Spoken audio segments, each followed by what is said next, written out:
تو حضرت حمزہ رضی اللہ عنہ کی جب مبارک میت کو نبی پاک نے دیکھا کہ آپ کا جگر نکال کر چبایا گیا ہے، پیارے آقا کی آنکھوں سے بڑے آنسو بہے، نبی پاک ان سے بڑی محبت فرمایا کرتے. اور پھر حضرت مصعب بن عمیر رضی اللہ عنہ کی جب تدفین ہونے لگی نا، تو اب مسلمانوں کا حال یہ تھا کہ مسلمانوں کے پاس پراپر مطلب غربت کے دن تھے، تو اتنا کفن بھی نہیں تھا کہ سب کو پورا کفن دیا جا سکتا. تو حضرت مصعب بن عمیر کو جب کفن دیا گیا تو سر چھپاتے تھے تو پیر ننگا ہو جاتا تھا، پیر چھپاتے تھے تو سر ننگا ہو جاتا. تو صحابہ کرام آئے نبی پاک کے پاس اور کہا حضور ہم کیا کریں، ہمارے پاس کفن کے لیے بھی پورے کپڑا نہیں ہے، ہم کیسے تدفین کریں.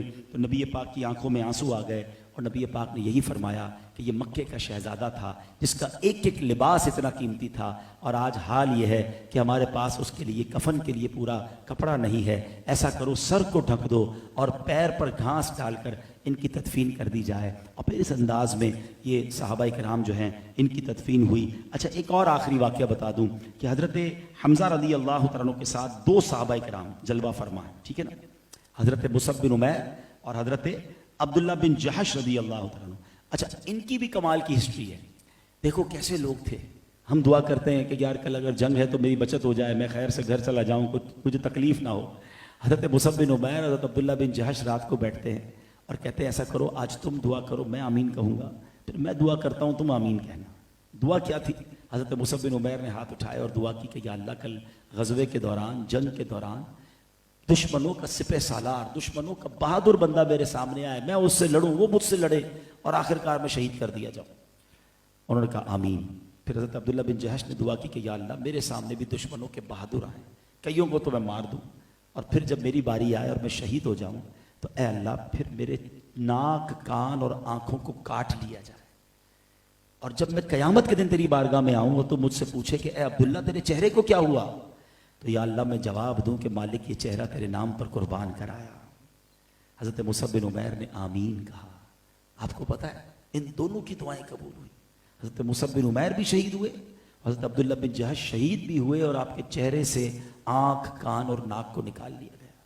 اور یہ دونوں عظیم صحابی وہ ہیں جو بالکل رائٹ لیفٹ پہ حضرت حمزہ رضی اللہ عنہ کے ساتھ آج بھی جلوہ فرما ہے. پھر کیوں نہ ہم ان سے پیار کریں، پھر کیوں نہ ہم ان سے محبت کریں. کیا کمال کے لوگ تھے. اور ہمارا ایمان ہے کہ قیامت کے دن حضرت عبداللہ سے یہ پوچھا جائے گا کہ عبداللہ تیرے چہرے کو کیا ہوا، اور یہ وہاں بھرے محشر میں جواب دیں گے کہ مولا تیرے نام پر سب لٹا کر آیا. یہ وہ ہستیاں ہیں. اور نبی پاک حضرت حمزہ سے کتنا پیار کرتے تھے.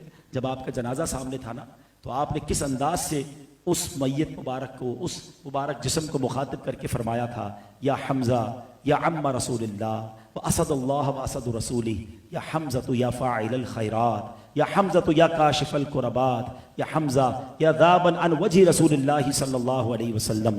اے حمزہ، اے رسول اللہ کے چچا، اللہ اور اس کے رسول کے شیر، اے حمزہ، اے بھلائیوں میں پیش پیش رہنے والے، اے حمزہ، اے رنج و ملال اور پریشانیوں کو دور کرنے والے، اے حمزہ رسول اللہ کے چہرے سے دشمنوں کو دور بھگانے والے. اور سبحان اللہ میرے آقا پابندی کے ساتھ وقتاً فوقتاً سید الشہداء سیدنا حمزہ اور ان کے شہدائے احد کے مزارات پر کرم فرمانے کے لیے تشریف لایا کرتے. صحابہ کرام بھی ان مزارات پر حاضری کے لیے تشریف لایا کرتے. اور خود نبی پاک علیہ الصلوۃ والسلام کا کچھ اس طرح فرمان ملتا ہے جس کا مضمون ہے کہ یہ وہ ہستیاں ہیں جو ان کے دربار میں آ کر سلام پیش کرتا ہے یہ ان کو سلامتی کی دعاؤں سے نوازتے ہیں. تو گویا جب سید الشہداء پر جا کر، شہدائے احد پر جا کر ہم سلام پیش کرتے ہیں تو یہ سلام کرنے والوں کو سلامتی کی دعاؤں سے نوازتے ہیں.